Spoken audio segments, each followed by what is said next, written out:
Hi friends, welcome back to my channel. இன்றைக்கி மோர் குழம்பு எப்படி செய்யலான்னு பார்க்கலாம். இன்றைக்கி சுரக்காய் போட்டு மோர் குழம்பு வைக்க போகிறேன். நீங்கள் சுரக்காய்க்கு பதில் வெண்டைக்காய், பூசணிக்காய் மோர் குழம்பு வைக்கலாம்.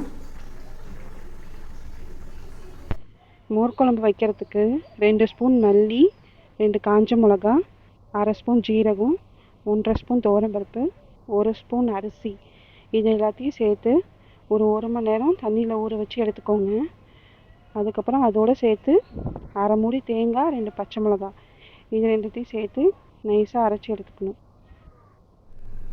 இப்போ 1 ஹவர் ஊறிடுச்சு. அதை ஒரு மிக்ஸி ஜாரில் போட்டுக்கலாம். போட்டாச்சு. இப்போ 1/2 மூடி தேங்காய், 2 பச்சை மிளகாய் அதை எடுத்து வச்சுருக்கிறேன். அதையும் இந்த மிக்ஸி ஜாரில் சேர்த்துக்கலாம். போட்டாச்சு. கொஞ்சம் தண்ணி சேர்த்து நல்லா நைஸாக அரைச்சி எடுத்துக்கோங்க. இப்போ நைஸாக அரைச்சி எடுத்தாச்சு. வச்சுக்கோங்க. அப்புறம் ஒரு கடாய் வச்சுக்கோங்க. இந்த கடாயில் எண்ணெய், தேங்காய் எண்ணெய் ஊற்றிக்கோங்க.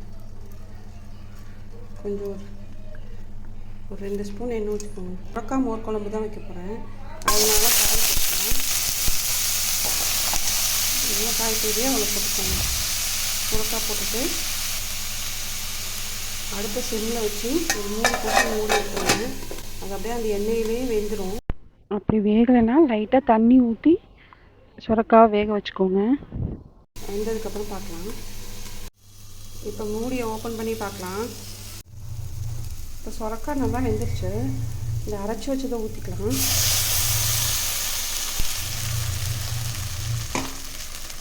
ஊற்றிட்டு ஒரு டம்ளர் தண்ணி ஊற்றி கரைச்சி அதில் ஊற்றிட்டேன்.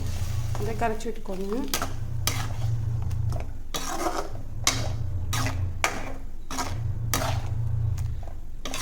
இது நல்லா கொதிக்கட்டும். கொதிச்சதுக்கப்புறம் பார்க்கலாம். இப்போ இந்த அளவு கொதிச்சதுக்கப்புறம் தயிர் ஊற்றிக்கலாம்.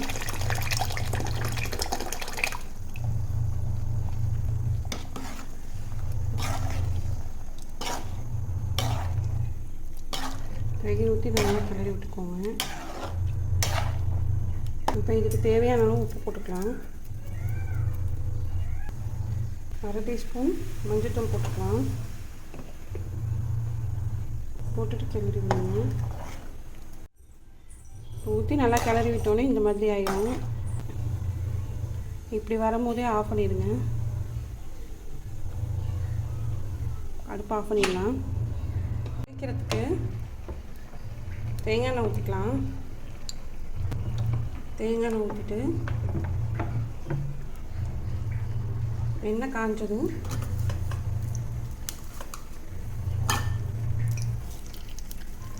கடுகு போட்டுக்கலாம். கடுகு பொரியட்டும். பெருங்காயத்தூள் போட்டுக்கலாம். கடுகு பொரிஞ்சிருச்சு. கருவேப்பிலை, 3 பச்சை மிளகாய், 2 கட் பண்ணி வச்சுருக்கேன், அதையும் போட்டுக்கலாம். இப்போ தாளிச்சம் எடுத்து குழம்புல போட்டுக்கலாம். கடைசியாக கொஞ்சோண்டு தேங்காய் எண்ணெய். அவ்வளோதாங்க. சூப்பரான மோர் குழம்பு ரெடி ஆகிடுச்சு. ஒரு தடவை மோர் குழம்பு வச்சு பாருங்கள், ரொம்ப சூப்பராக இருக்கும். நன்றி, வணக்கம்.